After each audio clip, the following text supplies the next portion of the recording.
Salam berjumpa kembali teman-teman sekalian, Bapak Ibu Saudara-saudariku yang terkasih.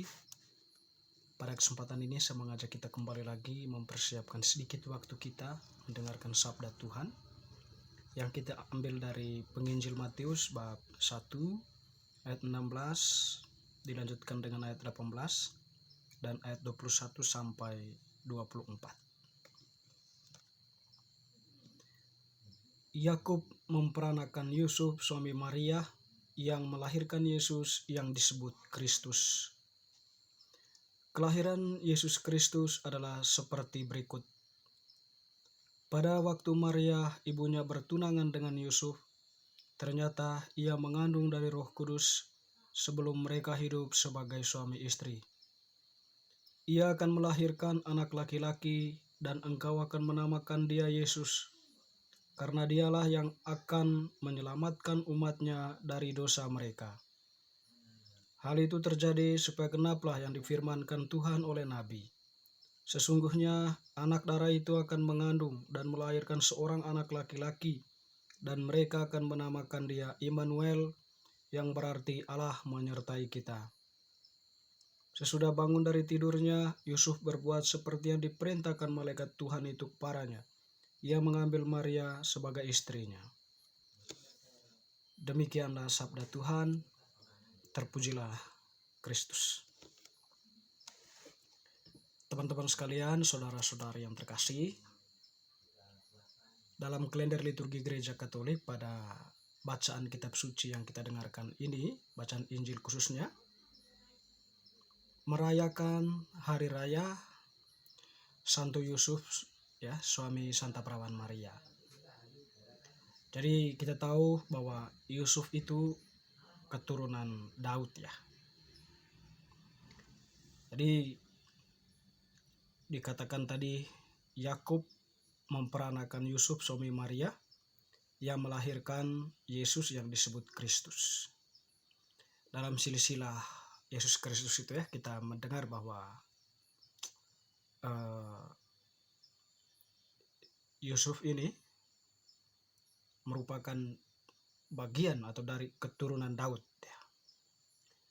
Dan dalam peristiwa hubungan Maria dengan Yusuf, bahwa mereka atau Yusuf itu bertunangan dengan Maria. Jadi keduanya sudah bertunangan ya, artinya mereka belum hidup sebagai suami istri, tetapi sudah ada ikatan semacam keluarga laki-laki dan keluarga perempuan bertemu, membicarakan hubungan mereka secara lebih dalam dan disepakati kedua belah pihak. Namun mereka belum boleh ditinggalkan serumah ya, karena belum menikah. Tapi suatu peristiwa yang membingungkan ya, Yusuf pun demikian, di mana berita bahwa Maria mengandung. Nah, sebagai bagian dari masyarakat Yahudi waktu itu, Maria dianggap mengandung di luar nikah ya. Dengan demikian dia melanggar tata atau kesepakatan bersama ya. Perempuan yang lahir di luar nikah artinya bahwa perempuan itu berzinah, boleh dibilang seperti itu. Tapi yang perlu dipahami di sini, Maria mengandung itu bukan karena laki-laki ya, bukan mengandung dari secara biologis dari laki-laki ya, dari Yusuf ataupun dari laki-laki lain, bukan. Tetapi dia mengandung dari Roh Kudus ya, karena sebelumnya Maria sudah menerima tawaran Allah untuk mengandung dan melahirkan seorang anak laki-laki, yaitu Yesus, anak Allah. Dia akan menjadi penyelamat bagi semua orang. Tentu mendengar hal ini, Yusuf merasa hancur hatinya tentunya ya, sebagai laki-laki. Belum apa-apa atau belum mengalami hidup bersama dengan Maria, tapi kok sudah mengandung. Nah, tentu ada kebimbangan tersendiri dari Yusuf ini ya. Tapi juga yang perlu digarisbawahi, Yusuf bukanlah laki-laki murahan juga ya. Bukan laki-laki yang tidak bermoral, tidak beretika, tidak bertuhan. Dia adalah seorang yang baik ya, seorang yang tulus ya dan setia kepada Allah. Dalam kebimbangan dan keraguannya untuk mengambil keputusan menceraikan Maria atau menceraikan Maria secara diam-diam, disitulah kemudian Allah bertindak ya. Allah tak membiarkan apa yang menjadi rencananya berantakan. Ya, kita tahu bahwa apa menjadi rancangan Allah itu tidak bisa lagi diutak-atik oleh manusia. Karena itu kemudian malaikat atau Allah menampakkan diri kepada Yusuf, meyakinkan Yusuf ya bahwa Maria itu mengandung bukan karena laki-laki lain, tapi karena karya Allah sendiri. Jadi di situ dikatakan tadi, ia akan melahirkan anak laki-laki dan engkau akan menamai dia Yesus, dan dialah yang akan menyelamatkan umatnya dari dosa mereka. Sesungguhnya anak darah itu akan mengandung dan melahirkan seorang anak laki-laki, dan mereka akan menamai dia Immanuel, yang berarti Allah menyertai kita. Sesudah bangun dari tidurnya, Yusuf berbuat seperti yang diperintahkan malaikat Tuhan kepadanya. Ia mengambil Maria sebagai istrinya. Artinya kebimbangan dan keraguan tadi yang dalam refleksi Yusuf ya, hendak menceraikan, kehadiran Allah sendiri, malaikat dalam mimpi Yusuf, meyakinkan dia bahwa memang Maria itu mengandung bukan karena laki-laki, tapi karena Allah yang berkarya, Allah yang menghendaki, Roh Kudus yang berkarya dalam rahim Maria, Roh Kudus yang membuahi rahim Maria ya, sehingga terbentuklah sabda Allah itu dalam rahim Maria membentuk manusia.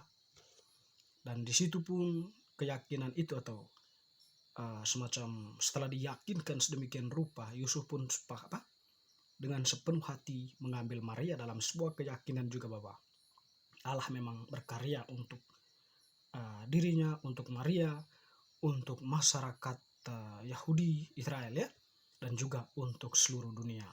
Setidaknya di situ adalah sebuah refleksi Yusuf ya. Dia mengambil Maria kembali sebagai istrinya, bukan lagi pikiran subjektifnya yang membentuk dia, tapi dia lebih objektif ya. Dia lebih mengarahkan dirinya kepada Allah.